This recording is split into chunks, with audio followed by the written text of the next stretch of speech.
A lot of unhappiness comes about in this world because we can't let other people know what we mean clearly enough. One of the philosophers who can help us with our communication problems is Lودویگ Wittgenstein. He was a recluse, he had a stutter, paused for ages in the middle of his sentences, and had a habit of storming out if he didn't like what people were saying.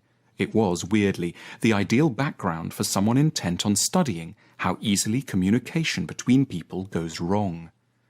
Lودویگ Wittgenstein was born in Vienna in 1889, the youngest child of a wealthy, highly cultured, but domineering steel magnate. 3 of Ludwig's 4 brothers took their own lives, and Lودویگ himself was frequently troubled by suicidal thoughts. When he was young, he was interested in engineering. After studying at Cambridge, his father died, and he inherited a lot of money. He gave it all away, mainly to his already very rich relatives, and went to live in Spartan solitude in Norway. Then he started writing a book published in 1921 called Tractatus Logico-Philosophicus. It was a short, beautiful, and baffling work. The big question that Wittgenstein asks in it is, how do human beings manage to communicate ideas to one another? And his answer, which felt revolutionary, is that language works by triggering within us pictures of how things are in the world. Wittgenstein thought of this while reading a newspaper article about a Paris court case, in which, in order to explain with greater efficacy the details of an accident that had taken place at a road junction, the court had arranged for the accident to be reproduced visually using model cars and pedestrians. It was a eureka moment. In Wittgenstein's view, words enable us to make pictures of facts.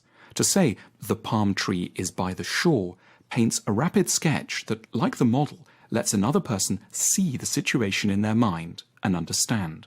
We're constantly swapping pictures between us. But the Paris court needed to resort to an actual model for a very important reason, because on the whole, we're very bad at managing to make good pictures in the minds of others. Communication typically goes wrong because other people have, as we put it, the wrong picture of what we're meaning. It can take an age for 2 people to realize divergences over quite basic things. Problems of communication typically start because we don't have a clear and accurate enough picture of what we mean in our own heads. We say quite meaningless or muddled or unelaborated things, which therefore can go nowhere in the minds of others. There's another danger that we read more meaning into the words of others than they ever intended or than is warranted.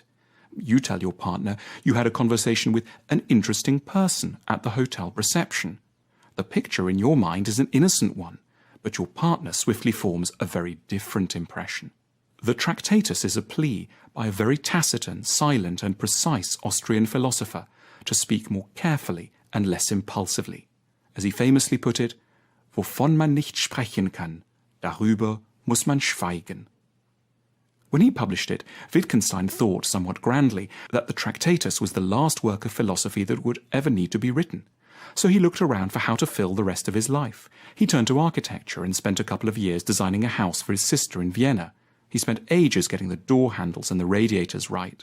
Very late on in the project, he got increasingly bothered about the ceiling in one of the rooms and came to the conclusion that it was too low. At immense inconvenience to everyone, he insisted on having it raised by 3 centimeters. It made all the difference, he thought. Then, in 1929, Wittgenstein suddenly returned to Cambridge and to philosophy because he realized he'd had some new things to say about language and communication.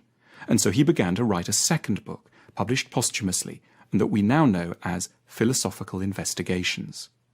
Instead of thinking that language is only just about pictures, he developed the idea that language is like a kind of tool that we use to play different games, which doesn't literally mean games, more patterns of intentions. So if a parent says to a frightened child, "Don't worry, everything is going to be fine," they can't know it really will be fine. They aren't playing the rational prediction from available facts game.